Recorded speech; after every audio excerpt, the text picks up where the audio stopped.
नाज़रीन, drama serial तरक-ए-वफ़ा की आज की वीडियो बहुत दिलचस्प है, पूरी देखिएगा। चैनल को सब्सक्राइब नहीं किया तो सब्सक्राइब जरूर कर लीजिएगा। सिप्तैन और मरियम के दरमियान नज़दीकियां बढ़ रही थी। सिप्तैन दिल ही दिल में सोचता है, मुझे अब मरियम को बता देना चाहिए कि वो मेरे दिल को अच्छी लगने लगी है। उसका चेहरा हर वक्त मेरी आंखों के सामने रहता है। इससे पहले कि कोई मरियम की तरफ अपने कदम बढ़ाए, मुझे मरियम को साफ साफ बता देना चाहिए कि वो अपनी बहनों को उसके घर रिश्ते के लिए भेज रहा है। इधर मरियम भी सोच रही है, पता नहीं सिप्तैन सर अपने सब मुलाजमों का इसी तरह से ख्याल रखते हैं या ये इनायत खास सिर्फ मुझ पर ही है। मुझ पर एतमाद करना, फिर जिस तरह से उन्होंने दादी की बीमारी के दौरान हमारी हेल्प की है, कोई अपना ही ऐसा कर सकता है। मुझे पता नहीं कभी कभार ऐसा क्यों लगता है कि सिप्तैन सर अपनी बातों के जरिए, अपने अंदाज से ऐसे क्यों लगते हैं कि वो सारी मेहरबानियां मुझ पर ही करते हैं। इधर दादी भी मरियम को कहती है, मुझे ये सिप्तैन बहुत अच्छा लगता है। पहले दिन से लेकर आज तक लगा ही नहीं कि वो कोई बेगाना है। इस लड़के ने तो मेरे दिल में घर ही कर लिया है। मुझे सिप्तैन का यहाँ आना, फिर मुझे अपनाइए से दादी कहना बहुत भला लगता है। बस मैंने भी सोच लिया, मुझे तो तुम्हारे लिए सिप्तैन जैसा ही लड़का चाहिए, मोहब्बत करने वाला। वैसे मरियम, तुम्हें सिप्तैन अच्छा तो लगता है ना? मरियम कहती है, क्या हो गया दादू आपको? सिप्तैन सर मेरे बॉस हैं। दादू कहती, हाँ तो बॉस हुआ तो क्या हुआ? क्या बॉस की शादी नहीं होती? उसका दिल नहीं होता? वैसे अगर तुम्हारी जोड़ी सिप्तैन के साथ बन जाए तो बहुत अच्छी लगेगी। मरियम कहती, दादू आपको दिल की बीमारी लगी थी और आप इस दिल को थोड़ा आराम दें, ज्यादा मत सोचें। दादू कहती है, कभी कभी जहमत भी रहमत बन जाती है। न मुझे दिल की बीमारी होती, न मुझे सिप्तैन मिलता, और मुझे अल्लाह से पूरी उम्मीद है कि तुम्हारी शादी सिप्तैन से ही होगी।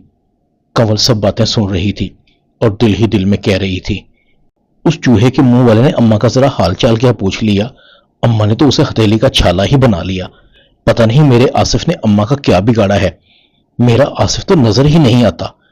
कंवल अपनी माँ के पास आती है, अम्मा अब तो भाईजान को कहें कि मरियम की और आसिफ की शादी करवा दे। दादी कहती, खबरदार अगर तुमने दोबारा से आसिफ और मरियम की शादी की बात की तो। कहां मरियम, कहां तेरा आसिफ? दोनों का जोड़ है सही। देख अब तू भी ठीक, मैं भी ठीक, तेरा बेटा भी ठीक। तू अपने घर जा, आसिफ को कोई काम काज करवा ताकि ये तेरे बुढ़ापे का सहारा बने। दादी ये कहकर करवट लेकर सो जाती है। कंवल दिल ही दिल में कहती है, मुझे तो ये मेरी मां लगती ही नहीं।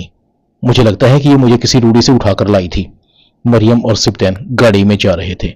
सिप्तैन मरियम से पूछता है, वो तुम्हारे कजन का क्या हुआ? मरियम कहती है, अभी तो है, मगर मुझे लगता है कि अब दादो आसिफ भाई को ज्यादा देर घर में बर्दाश्त नहीं करेंगी। सिप्तैन कहता है, आपकी दादो बहुत अच्छी हैं, उनसे मिलकर लगता ही नहीं कि कोई गैर है। मरियम कहती है, वैसे आपके बारे में उनका भी यही ख्याल है, आपको दिल से पसंद करती हैं। सिप्तैन के मुंह से फौरन निकलता है, और आप? मरियम एकदम हड़बड़ा जाती है, क्या मतलब है आपका सर? सिप्तैन कहता है, मुंह से निकल गया। मरियम दिल ही दिल में कहती है, अब हैं ही बहुत अच्छे। आपको लेकर दादो मेरे और आपके बारे में पता नहीं क्या क्या सोच रही हैं। मरियम और सिप्तैन एक दूसरे को चोरी चोरी देख रहे थे, जैसे कह रहे हों, दिलों की तरफ से तो हाँ है, बस जुबान से मोहब्बत का एतराफ ही बाकी है। इधर सिप्तैन संजीला को कहता है, अच्छा तुम ये बताओ, तुम मेरा रिश्ता लेकर उस लड़की के घर कब जा रही हो? संजीला कहती है, बस तुम्हारी इजाजत दरकार है, अगर तुम कहो तो आज ही चली जाऊं। सिप्तैन कहता है, फिर देर किस बात की? अनिला कहती है, ये कैसे हो सकता है कि लड़की को देखने मैं ना जाऊं? शादी होगी तो मेरी मर्जी की लड़की से ही होगी। संजीला और अनिला मरियम के घर पहुंच जाते हैं। अनिला मरियम को पहचान लेती है। अनिला संजीला को कहती है, तू कहां ले आई है मुझे? इस लड़की के बारे में तू कितना जानती है? संजीला कहती है, बहुत अच्छे लोग हैं। अनिला कहती है, ये लड़की सिप्तैन के ऑफिस में काम करती है, मैं इसे कई बार सिप्तैन के ऑफिस में देख चुकी हूं। संजीला फौरन समझ जाती है, इसका मतलब है कि सिप्तैन सब जानता था, उसने मुझे बताया क्यों नहीं? इसका मतलब है कि सिप्तैन इस लड़की को दिल से पसंद करता है। अगर इस लड़की को मैं सिप्तैन की दुल्हन बनाकर ले भी जाऊं तो ये लड़की मुझसे दबकर नहीं रहेगी। इसका मतलब है कि सिप्तैन ने इस लड़की के साथ पहले ही चक्कर चला रखा है। सिप्तैन ने अपनी बहनों को पागल समझ रखा है क्या? मगर अब क्या करूं? सिप्तैन को कैसे इनकार करूं? अनिला संजीला को कहती है, बेड़ा गर्क हो तुम्हारा, तुमने सब खत्म कर दिया है। कम से कम इस कलमोही की मुझे एक बार शक्ल तो दिखा देती। मगर नहीं, तुम पर तो सिप्तैन के सामने नंबर बनाने का जुनून चढ़ा हुआ है। अरे वो लड़की बहुत तेज है। संजीला कहती है हाँ वाकई वो लड़की बहुत तेज है, मगर सिप्तैन का रिश्ता तो वही होगा, इसलिए कि ये वही लड़की है जिसका चक्कर सिप्तैन के साथ चल रहा है। सिप्तैन ने हमें बेवकूफ बनाया है। वो पहले से ही जानता है कि हम मरियम के घर जा रहे हैं, क्योंकि इस लड़की की तस्वीर मैंने सिप्तैन को कई दिन पहले भेजी थी। अगर ये लड़की सिप्तैन की जिंदगी में आ गई तो समझो आप ही, हम दोनों का बिस्तरा गोल हुआ। अनिला कहती है तेरा बेड़ा गर्क हो, अगर ये लड़की इस घर में आ गई तो हमें तिगनी का नाच नचवाएगी। सिप्तैन तो पहले ही इसके इश्क में मरा जा रहा है। सिप्तैन कहता है संजीला मुझे तुम्हारी पसंद बहुत पसंद है, शादी होगी तो इसी लड़के से होगी। देखी भाली बहुत अच्छी डिजाइनर है। संजीला खामोश थी और अनिला के दिल पर छुरियां चल रही थी। सिप्तैन कहता है बस तलाश खत्म, बात पक्की, चटमंगनी और पट ब्याह। अनिला कहती है अभी तुम्हारी तरफ से हाँ है, हो सकता है उस लड़की के घर वाले इनकार कर दें। सिप्तैन कहता है ऐसा नहीं हो सकता।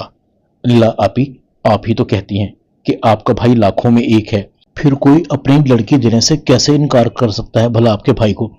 अनिला कहती है इस लड़के पर तो इस लड़की का जादू सर चढ़कर बोल रहा है, मेरे पास तो इस शादी से इनकार करने का कोई बहाना भी नहीं।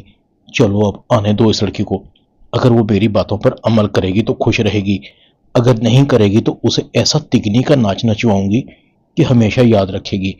मरियम का बाप अपनी माँ से पूछता है अम्मी सिप्तैन अच्छा लड़का है। दादी कहती है अच्छा ही नहीं लाखों में एक है मेरा सिप्तैन। हया कहती है दादी आपका सिप्तैन। दादी कहती है सिप्तैन मत कहो, तुम उसे सिप्तैन भाई कहो, एहतराम से नाम लो उसका। दादी कहती है नजीब तुम फौरन हाँ कर दो, अच्छे रिश्ते बड़ी मुश्किल से मिलते हैं। नजीब कहता है अम्मी अभी तो मरियम से भी उसकी रजामंदी लेनी है। दादी कहती है मरियम जाने और मैं जानूं, बस अब ज्यादा देर मत करो। मरियम ये सुनकर खुश होती है। इतने में सिप्तैन की कॉल मरियम को आती है। सिप्तैन मरियम को कहता है आप नाराज तो नहीं। मरियम कहती है किस बात पर। सिप्तैन कहता है इसलिए कि मैंने आपसे पूछे बगैर अनिला आपी और संजीला आपी को तुम्हारे घर भेजा। मरियम खामोश थी। सिप्तैन कहता है मैंने तुम्हें इसलिए फोन किया था, प्लीज इनकार मत करना, मैं तुमसे मोहब्बत करता हूं, आज से नहीं पहले दिन से ही। मरियम कहती है इसका मतलब है कि आप दिल फेंकें। सिप्तैन कहता है बस कुछ भी समझ लीजिए मगर इनकार मत कीजिएगा। मरियम मुस्कुरा देती है और सिप्तैन के चेहरे पर मुस्कुराहट आ जाती है। सिप्तैन अनिला से कहता है तो आप अब कब जा रही हैं मरियम के घर हमारी शादी की डेट फिक्स करने। अनिला कहती है सिप्ते इतनी भी जल्दी क्या, थोड़ा इंतजार कर लेते हैं। सिप्तैन कहता है मैं मरियम से शादी का फैसला कर चुका हूं आपी, बस अब आप मेरी अच्छी सी आपी बनकर देर मत करें और शादी की तैयारी करें। ड्रामा तर्क वफा में इतना ही। चैनल को सब्सक्राइब कर दें, वीडियो को लाइक कर दें और बेल आइकॉन के बटन को दबाकर ऑल पर क्लिक कर दें ताकि आपको मेरी नई आने वाली वीडियो का नोटिफिकेशन फौरन मिल सके। अपना ख्याल रखिएगा। अल्लाह हाफिज।